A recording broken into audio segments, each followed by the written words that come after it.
guest speaker. Guest speaker today. Dr. Dan Groh is going to introduce our speaker. So why don't you come on? Yep.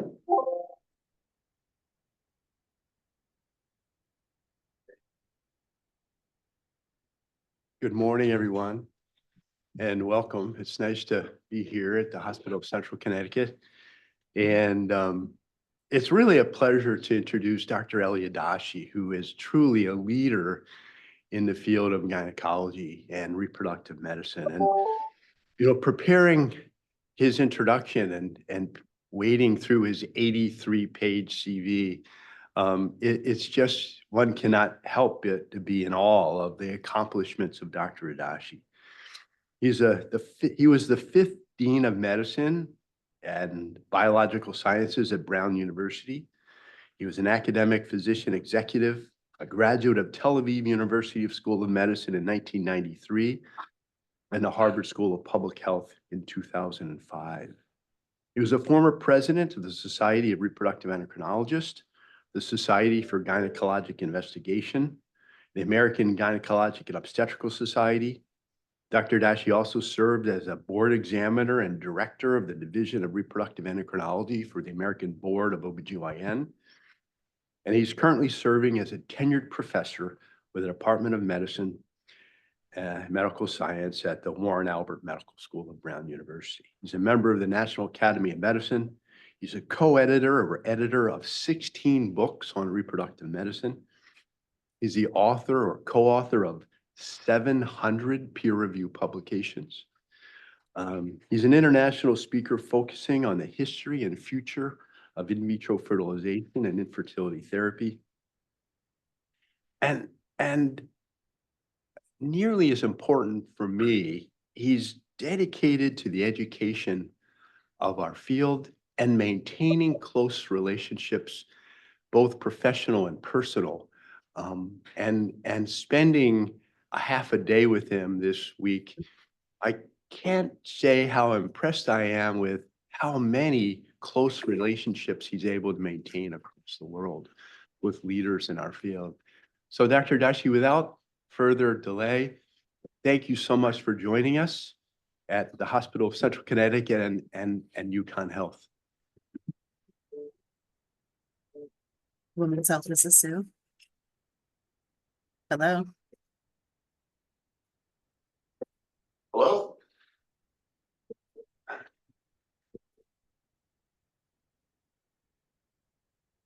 Are we all set? Yes, someone's just not muted and they were talking. It's okay. And I probably need your help in advancing the slides. Just push the keyboard, the up and down button on the keyboard. Okay. Oh.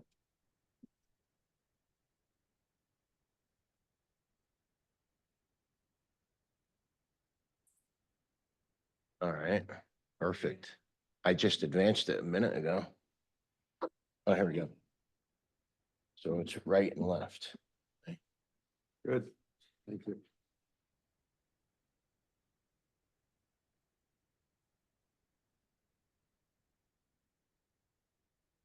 Thank you, Dan.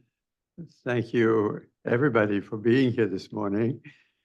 It's a pleasure to be with you. Yesterday, we spoke about the history or the past of IVF. To the degree that one can look forward, predict, see the future, I would make the case that this morning's presentation is about the future. In other words, about the next big thing after IVF. IVF, after all, dominated almost our last 50 years.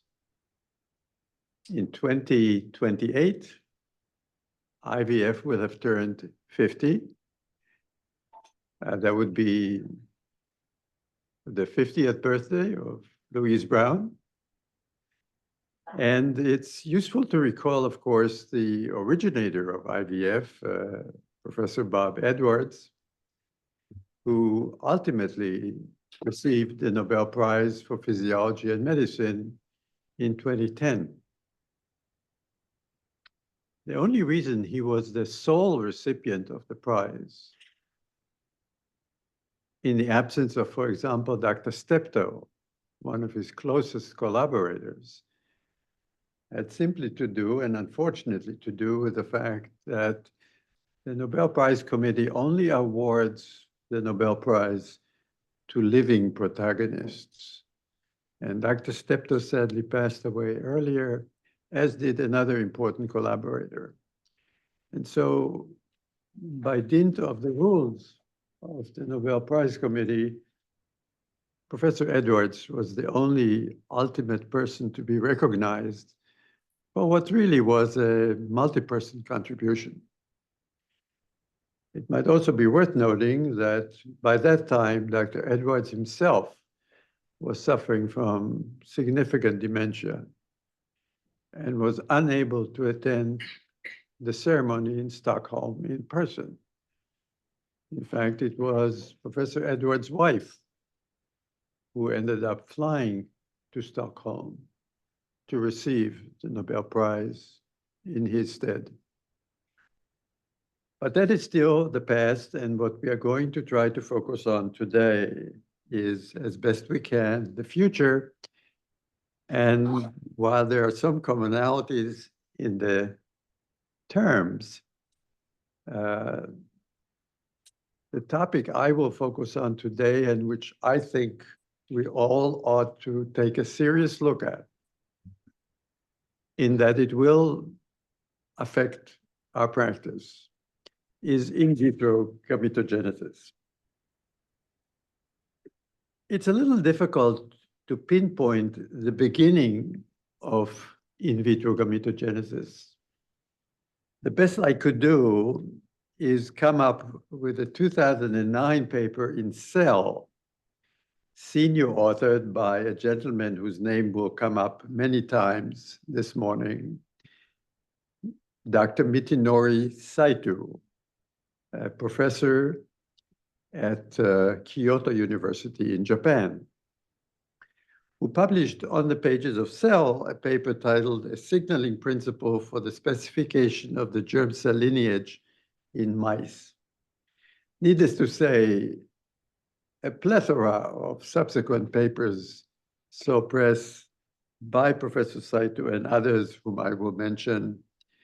But as best one can tell, this may well have been the leading publication from which the group took off. The two most important leading principles here are indeed Professor Mitinori Saito from Kyoto University and Professor Katsuhiko Hayashi, who is presently at Kyushu University, but early on worked hand in hand with Professor Saito in Kyoto. I got wind of this sometime around 2010, 2011, and on an unrelated trip to Japan in 2013, I made a point of booking a flight to Kyoto so that I could meet these two gentlemen in person. And I spent a whole morning with them in their lab, talking about in vitro gametogenesis, their life, their work, seeing the facilities. I might add that Kyoto University, which, as you know, is a leading university, probably akin to, let's say, Harvard University, has a stem cell institute, has a Nobel Prize winner in stem cell biology, and is an altogether impressive collection of scientists and contributions. And so began a long-standing relationship with these two gentlemen, whom I invited last year to a 2.5-day workshop I organized and chaired. Yeah, because of the national. Until everybody gets. My bad. Am I doing something wrong? Okay. A 2.5-day workshop I organized and chaired in Washington, D.C. on behalf of the National Academy of Medicine, which was dedicated solely to in vitro gametogenesis, on which occasion these two gentlemen contributed mightily, albeit via Zoom. They didn't fly to Washington for their fair. But clearly, as you can tell, the National Academy of Medicine at this point recognizes the importance of in vitro gametogenesis. And the very fact that they dedicated 2.5 days to this enterprise says something about where this technology stands and where it is likely to go. The experimental paradigms that have been pursued thus far, in parallel more or less, involve the rodent, which of course is indispensable, and to the degree possible, and I will touch upon that, the human paradigm. All of this, of course, has everything to do with the notion of stem cells. And for those of you who follow the stem cell field or the pluripotent stem cell field, you realize that there are two kinds of stem cells. One is known as embryonic, one is known as induced. Ultimately, they all serve the same function or subserve the same function, but the means by which they are created are different. And I'll explain that. The beauty and power of stem cell lineages, of course, is they could, in theory, cure many diseases and conditions that are presently incurable. Imagine, for example, an individual who congenitally or otherwise has lost some of the amacrine neurons in the retina and thus is suffering from blindness. Could we replace those neurons with stem cell-derived amacrine neurons? Could we do the same for the striatum of individuals who are affected by Parkinson's disease and who are lacking, presumably, in dopaminergic neurons? And could be, in theory, cure paralysis attributable to spinal cord injury by implanting, if you will, new motor neurons in the spinal cord where other cells have already died for one reason or another. So the opportunities, as you can tell, though theoretical at this time, are endless. These are essentially replacement parts that could not be derived any other way, and as such could mean a great deal to human health. We, of course, today are going to focus on only one facet of this rather big story, and that is the stem cell-derived gametes, which, according to some, and I think that's a reasonable statement, will one day replace or substitute for the more cumbersome, demanding, and expensive procedure we currently call in vitro fertilization. Science magazine has not lost sight of the import of in vitro gametogenesis and saw fit to publish a significant spread back in 2021 on the pages of Science by our two co-authors who you have already been introduced to, Michinori Saito and Katsuhiko Hayashi. The New England Journal of Medicine, not to be outdone, also saw to the publication of a paper in 2022 titled Oocytes from Stem Cell. by Mary Herbert and Azim Surani from the UK. And so not only did the National Academy of Medicine see the rising tide of in vitro gametogenesis, but Science Magazine, the New England Journal of Medicine, and other leading peer-reviewed journals have addressed this issue. This is a brochure that was published by the National Academy of Medicine in connection with last year's workshop. Likelihood is that this report of a workshop will be followed by what is known as a consensus committee report, which would be the product of the work of a committee that will labor for a year or more, will meet frequently, deliberate the issues, and ultimately write a significant report that goes through a series of rigorous reviews before it actually sees press. Yet another indication for the emerging significance of in vitro gametogenesis is the position it was assigned by the Nuffield Council on Bioethics, which, as you may know, is the premier bioethics institution of the United Kingdom. Every year, they use this, I wouldn't say infomercial, but this particular diagram to illustrate their plans for the upcoming year.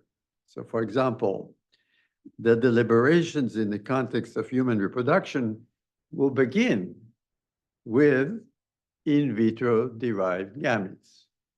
In other words, they placed in vitro gametogenesis at the top of their deliberation list.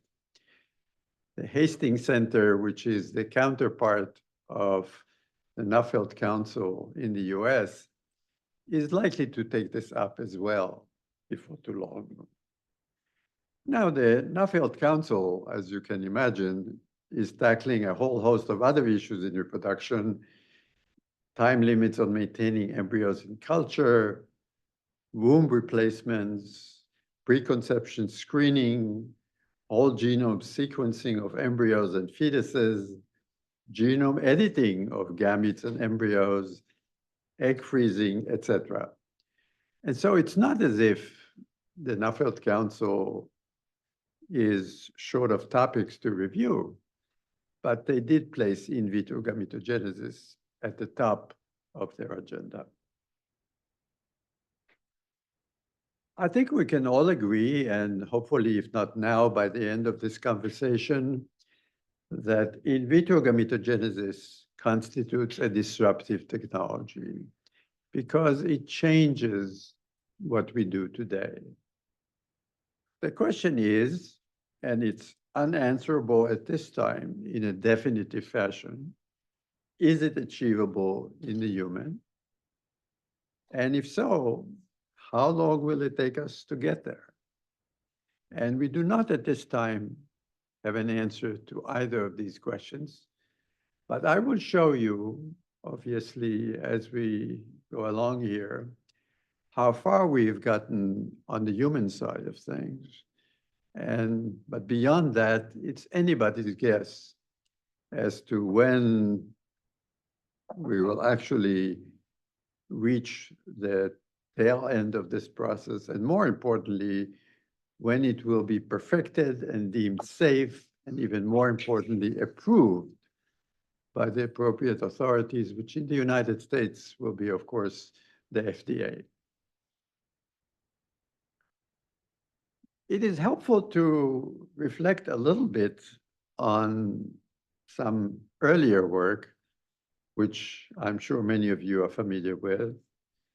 The really timeless contribution of Aldous Huxley, who was British, of course, but made his home eventually in the US and passed away in California in 1963.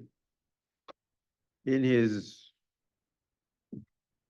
all-important book, Brave New World, which he published in 1932, there's a great deal to be found as to the future of reproduction as predicted then, and in many cases realized by now. Among Mr. Huxley's predictions was the notion that eggs will be produced via ex vivo ovarian cultures.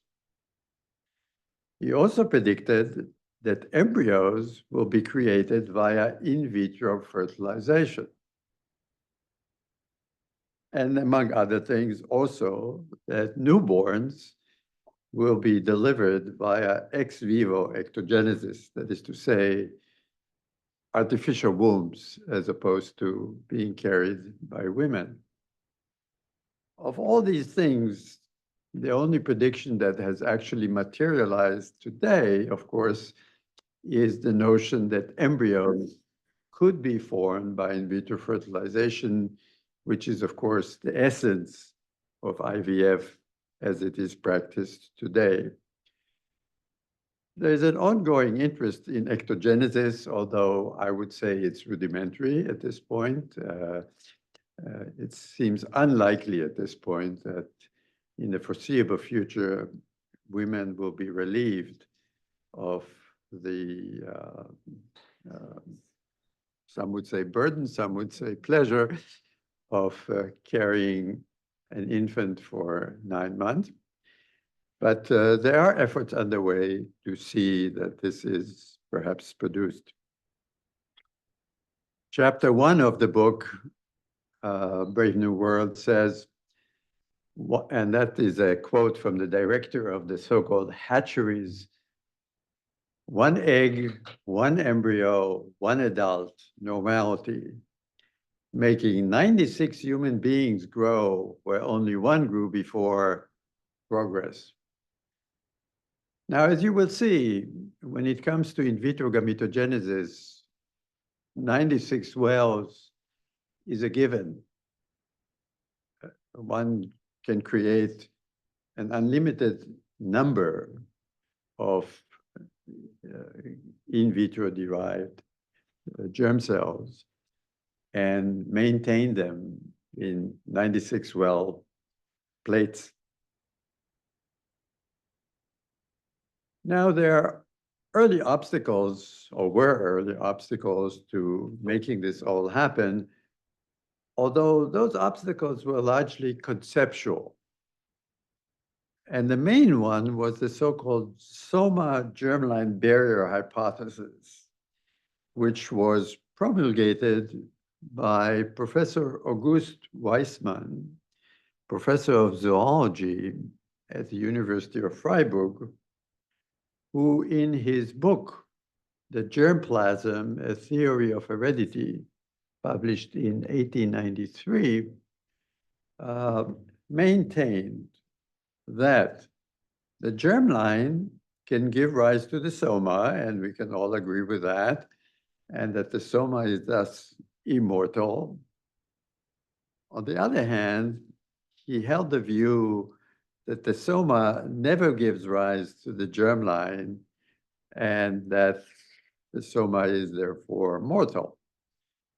Well, in vitro gametogenesis, of course, debunked this particular hypothesis.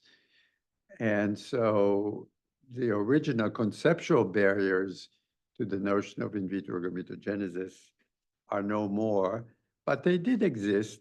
And they're really the notion that somatic cells could be converted into a germ cell was unthinkable in those days. Now, for all of this to even be dreamed about, one would have to have a solid grasp of pluripotent stem cell formation technologies, because the origins of really any engineered cell type, gamete or otherwise, is ultimately an undifferentiated stem cell. In other words, a cell that can go anywhere if you provide it with the right cellular cues and directions. Now, the technology of somatic cell nuclear transfer, or in short, SCNT, dates back to 1958, and it was promulgated by John Garden from Cambridge University, who published a paper in Nature titled Sexually Mature Individuals of Xenopus laevis from the Transplantation of Single Somatic Nuclei.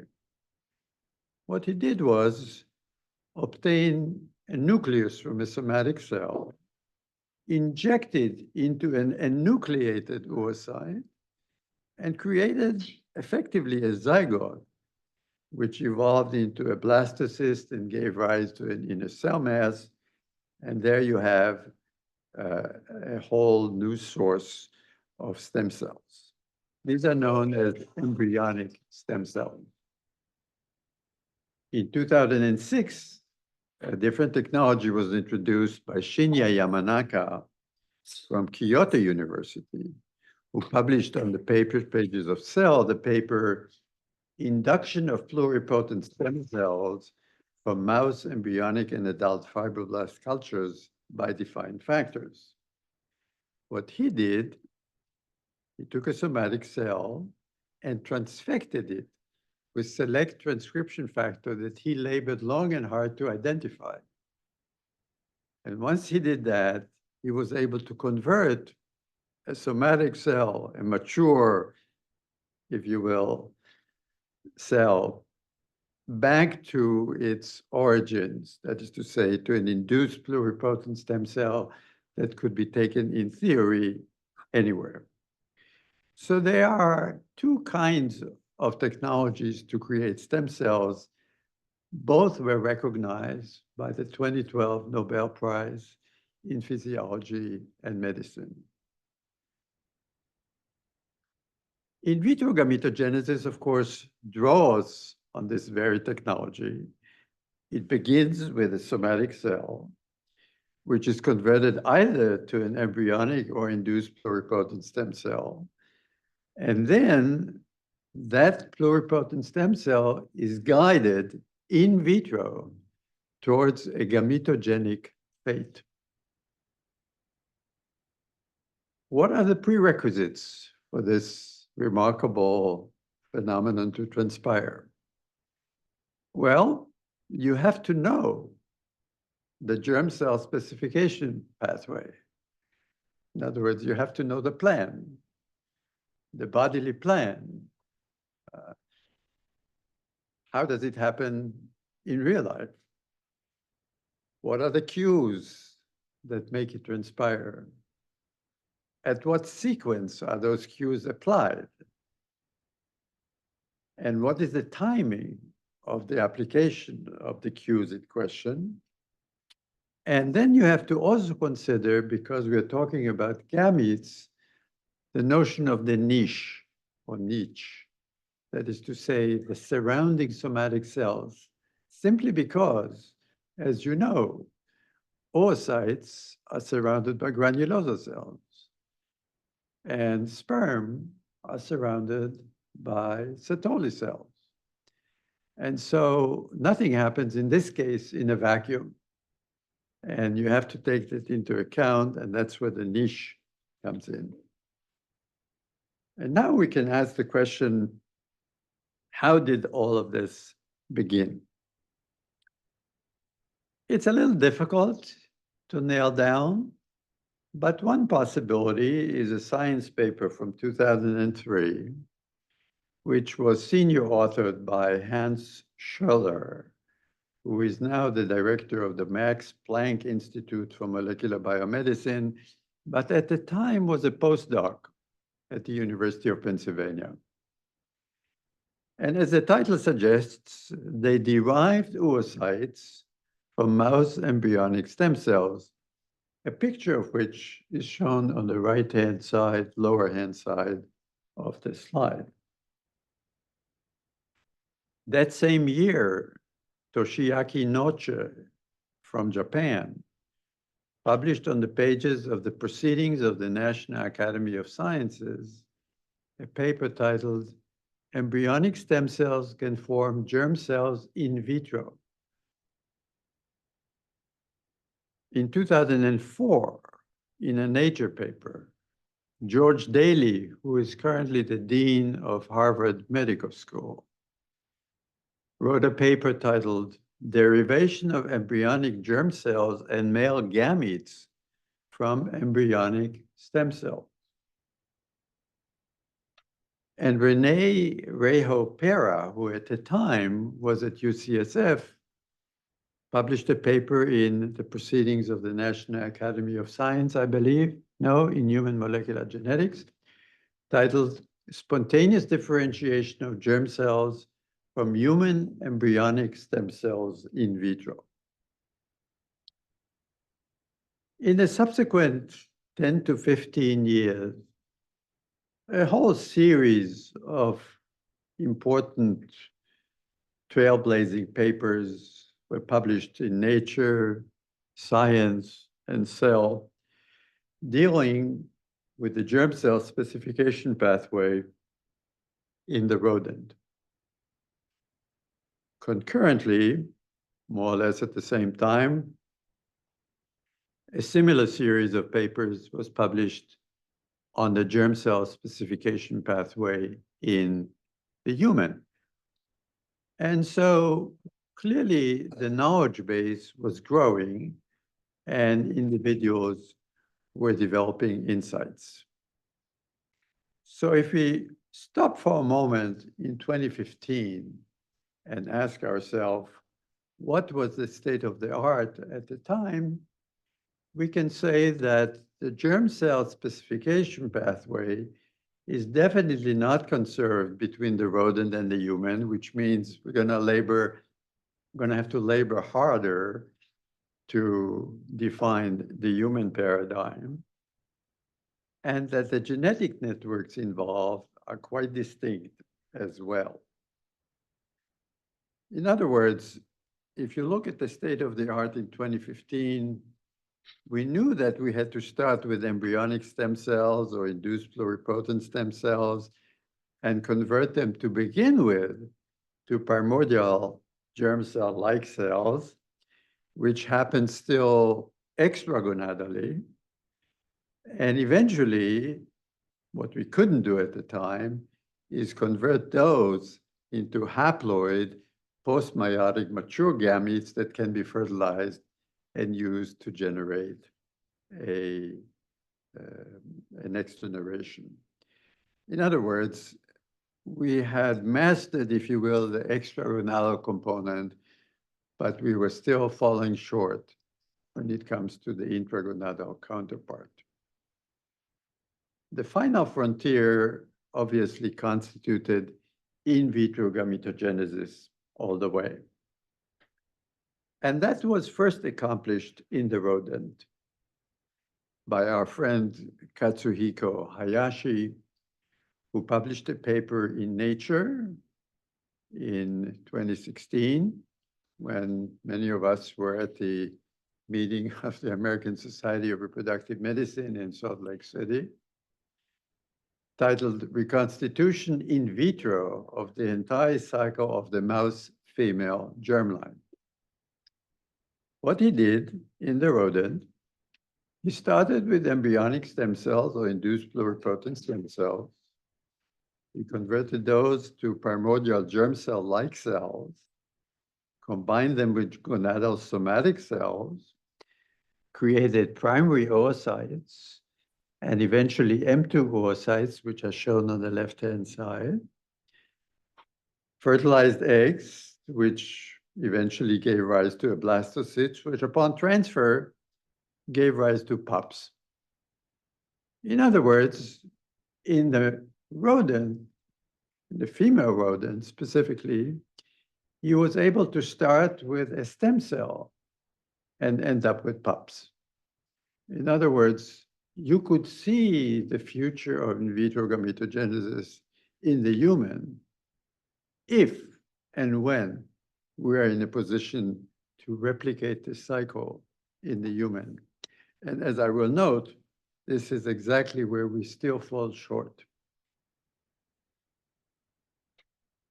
He also proceeded, I'm going to say out of boredom, to produce the corresponding granulosa cells because no such rodent granulosa cells were available at the time, but we don't need to spend too much time on that. The male counterpart of this was produced by Mitinori Saito and published in Cell Stem Cell in 2021. Here again, we start from embryonic stem cells and we end up with round spermatid-like cells, which could then be taken all the way to fertilization.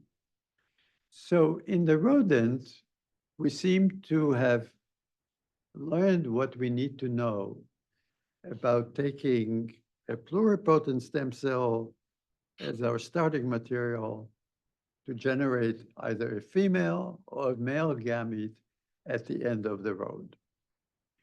But the human paradigm is a different story. And as I indicated earlier, we're not quite there yet. The one perhaps most serious effort in this arena was undertaken by Mitinori Saito in a paper that was published in Science as recently, relatively recently, in 2018, titled Generation of Human Oogonia, okay? Not mature egg cells, oogonia, from induced pluripotent stem cells in vitro.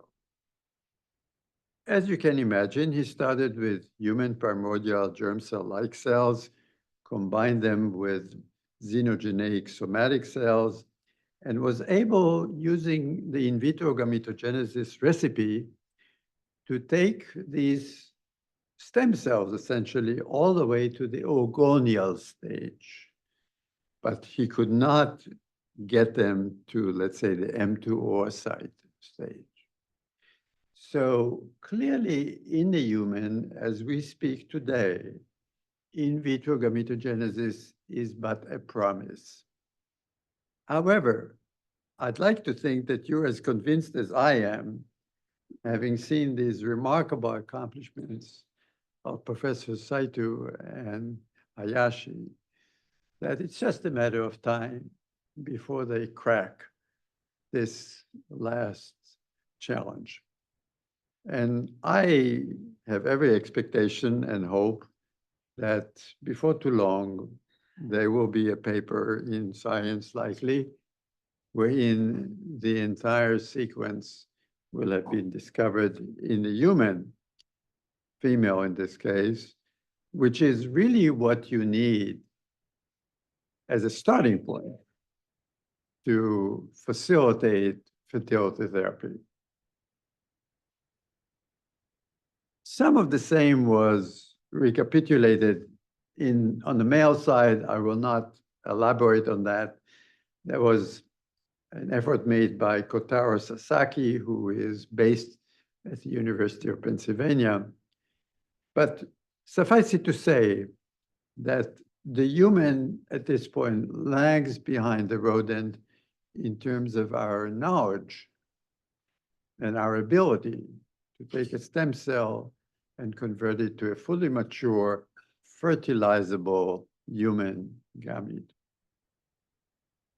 In other words, we don't know yet in the human how to create an M2 oocyte or a mature spermatozoa. Now, for the moment at least, we are probably allowed some scientific and translational speculation. I think it's fair to assume that once this challenge is fully consummated, it will afford us with an inexhaustible supply of germ cells. And we could then embark on experimentation such as functional or null-mutant analysis, which is commonly done to ask the question, what does this gene or another gene do? And what happens when you take it away? So that will be something we could do once we were able to get to the promised land. By the same token, we could study germ somatic cell interactions using these artificially produced gametes, which we are unable to do today. On the clinical side, we could, in principle, reverse germ cell failure by autologous gamete replacement and by gene-edited gamete replacement if such were necessary. So imagine a subject born without gonads or gonads that are deplete of germ cells. These individuals who at this point will require a donor could, in theory, produce their own eventual gametes using skin cells, for example, or some other source, which is exactly the whole idea here. And although we will not discuss this today in great length, this is almost certainly going to make possible same-sex genetic parenthood. And we are already having increasing conversations about the subject. I have a separate lecture on this subject, and you can see the writing on the wall. 2 men or 2 women who cohabitate and at this point have to adopt children will be in a position, thanks to this technology, to eventually be the genetic parents of their own children. This is, of course, even more remote than just the realization of in vitro gametogenesis, but we can already see it coming. And this is obviously a major advance.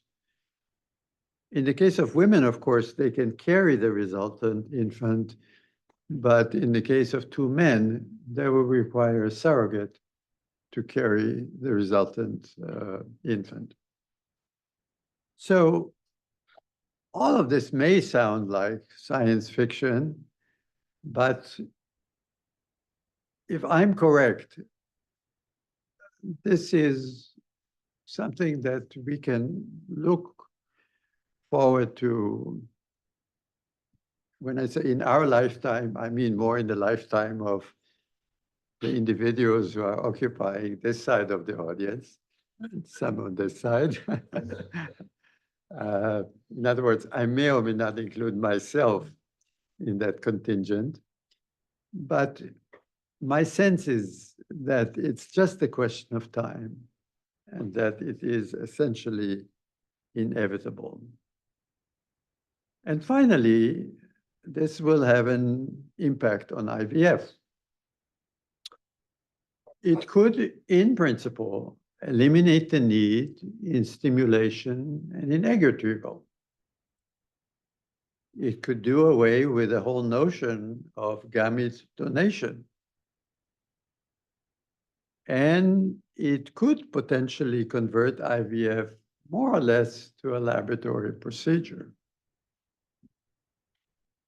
Now, you will still require endometrial preparation and you will still require embryo transfer.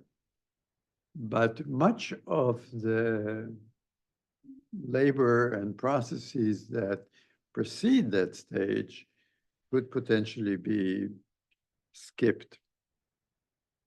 Now, in theory, and I say this advisedly, this could potentially improve affordability and thus access.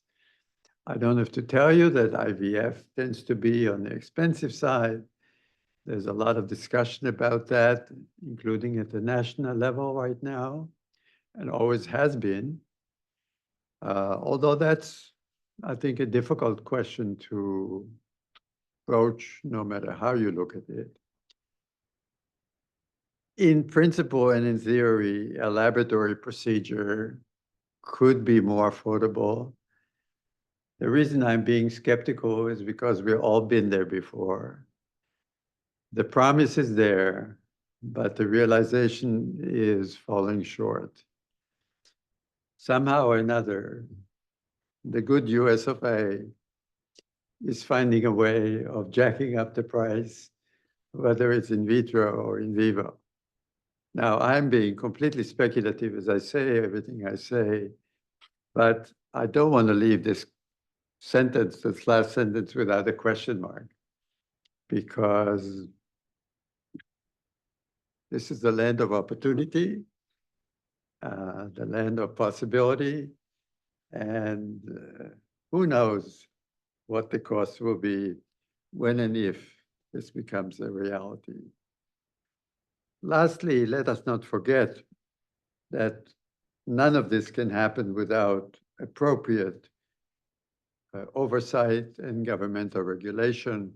This will have to come under FDA jurisdiction, specifically under the jurisdiction of so-called CBER, the Center for Biologics Evaluation and Research, that is currently under the direction of Peter Marks, but who knows who will be in charge at that time. But whoever submits that application, it will fall under the so-called HCT/PEACE category, or human cells, tissues, and products, which the FDA will subject to careful analysis, will convene a committee of experts to assess before it ever signs off on the application of this technology to people. So we have several barriers to cross. First of all, we have to make it work. I mean, we have to figure out how to make it work. Then we have to show that it works. And then we have to prove to the FDA that it is safe and effective. And then, and only then, and that's why I say I have no idea when this will kick in. But then, and only then, will we actually be in a position to maybe take in vitro-derived gametes off the list of the Nuffield Council of Bioethics at that point. So the whole notion of gametes to order is something we ought to keep in mind, because it is coming. The only question is when, perhaps even if, but certainly when. And therefore, I will close by saying, stay tuned. In the meantime, thank you very much for your attention. Appreciate it.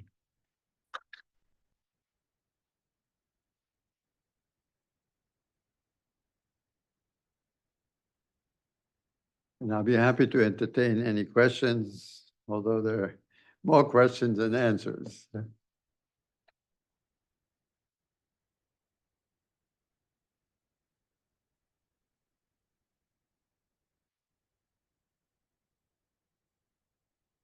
Well, I hope that everything was crystal clear, and therefore no follow-up questions are called for.